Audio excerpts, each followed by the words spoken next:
So let's run our application one more time and try different expressions, and the current version of the prototype simply displays the outcome of the constructed abstract syntax 3. So something trivial like this, 5, okay, just produces the node that contains 5. Let's try something else. Let's try 1 minus 2 minus 3. Okay, we can try this type of computation. The current version of the program simply prints, it does not compute this, but prints the structure. So let's try to examine the actual output. So let's just copy and paste this in this notepad right here. And so this is our input, and this is the printout of the resulting syntax 3. So basically what this program currently does, I'll show you. So here this is the root node. It's printed at the top.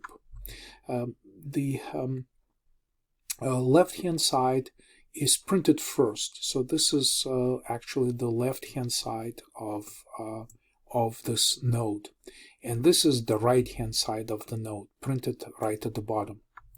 So the left hand side of this node, this minus, is another minus. So this is another node which corresponds to the second minus, and it has likewise its left hand side, and it has the right hand side as denoted by this indentation of 2 dots over here.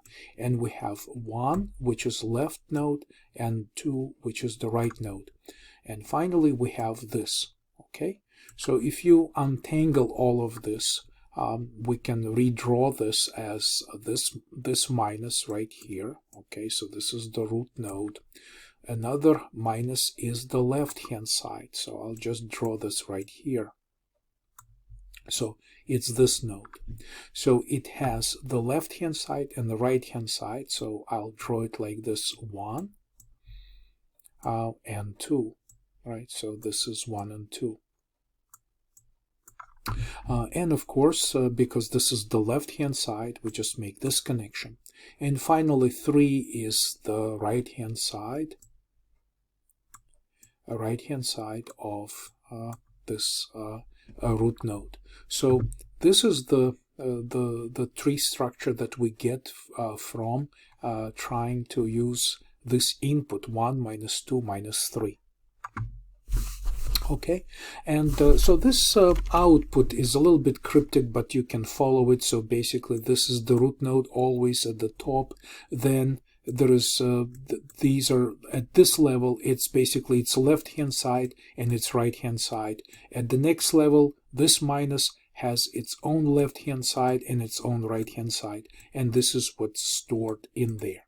Okay, so let's store this somewhere, and let's try different expressions. So we'll just modify it as 1 minus 2 minus 3, something like this, 2 minus 3.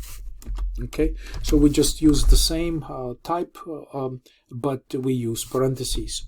So I'm just going to hit enter and copy and paste this into our scratch pad right here, and take a look at its own structure.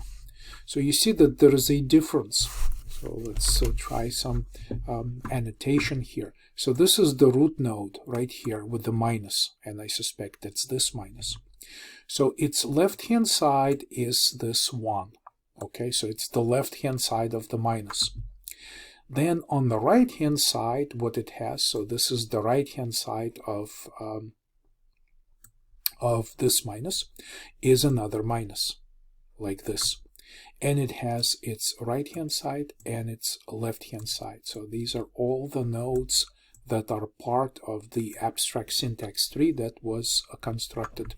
So this time we still have this minus at the top. This is our root node where everything else will be attached to, and its left hand side is 1. Okay, so obviously it's this part of the expression, and this on the right hand side of this minus over here, what we have is another minus. Okay, and here of course we have the left hand side is 2 and the left hand side is 3. Okay, so this is the sort of like the mirror image of this. So you see that parentheses really are not stored in a tree. Parentheses only help to control how this tree, in what order this tree is assembled. And that's the purpose of parentheses, to essentially to override the precedence and associativity of the operators, and basically say that whatever happens inside the parentheses must happen before anything outside of the parentheses. And it's guaranteed by the structure, because inside the parentheses we have 2 minus 3, and of course this has to be evaluated before the outer part of the expression can be evaluated with 1 minus the result of 2 minus 3. Okay, so these are just the current implementation gives us a quick internal structure of the syntax tree that was generated. And of course we can try some other examples, like perhaps we can try something like 2 minus 3 divided by 22. Okay, so this will result in expression like this. Okay, so interestingly, division has higher precedence, so it will actually be computed before the subtraction. So properly constructed tree will result in 3 divided by 22, because it's going to be happening as part of this right hand side of this minus, and then 2, this result will be subtracted from 2. So again, this is the correct structure of the tree. And on top of this, I would like to mention, again, I have these syntax rules at the bottom of the Lexer source file. So it just tells us that this Lexer recognizes and implements the following rules. So I'd like to quickly scroll down here, and there is another interesting aspect of this discussion, the set of grammar rules. Basically, why do we have as many as 3 rules in this grammar? Why couldn't we, for instance, construct just one method that would encapsulate all of these rules? Why did we split it up like this? Why did we have expression, term, and primary, basically distinct parts? And the reason is actually more than one reason, but the first reason is to observe the common precedence rules. Essentially, anything at the primary level will be happening before anything at the term level, and everything at the term level will be happening before anything at the expression level.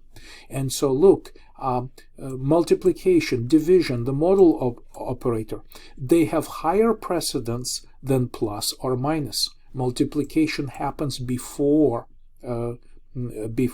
addition or subtraction. Next thing to observe here is that if we have unary plus or minus next to the number in our grammar, it will be happening before multiplication, division, and modulo, because it's those are unary operators and they have to be computed before we can multiply. So because it's at the primary level, by the time we get to the multiplication, everything at the primary level is already resolved. So this guarantees that we have correct precedence rules as commonly used with arithmetic expressions. And of course the same thing with the parentheses. Grouping by the parentheses guarantees that the sub-expression inside the parentheses is computed before the rest of the expression. And this is why, again, it's handled by primary. So everything that looks like this will be treated as a single unit, and therefore it will be evaluated before anything above the level of primary. And then finally, when we're going to discuss the assignment operator, where we're going to use the variable name and assign the expression to it, we also say that the assignment of a value to a variable takes place after the expression on the right-hand side is computed.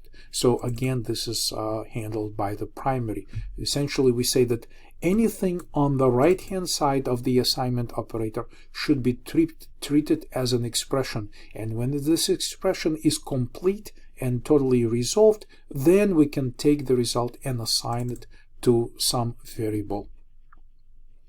And of course, as we already mentioned, that multiplication and division is computed before addition and subtraction, because look, by the time we get to addition, everything at the term level is already done and resolved. So multiplication, division, and modulo will be happening before subtraction and addition, because those are parts at the lower level. Also, we already took examination of these two expressions, and we mentioned that if we start adding parentheses, and this is the big second part, is that because it has to do something with operator associativity.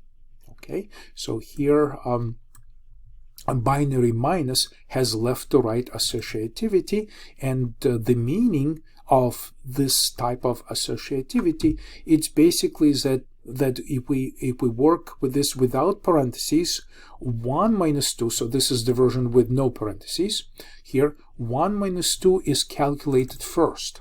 Okay, so not the other way around. We cannot randomly take this and evaluate. No, we have to follow the rules left to right. 1 minus 2 is minus 1. Minus 1 minus 3 will be minus 4. Okay, and that is handled correctly by this 3 on right below this expression. But if we want to override the operator associativity by grouping it and saying, let's do this first, then 2 minus 3, of course, will be happening first, and we override the conventional associativity and precedence of arithmetic operators.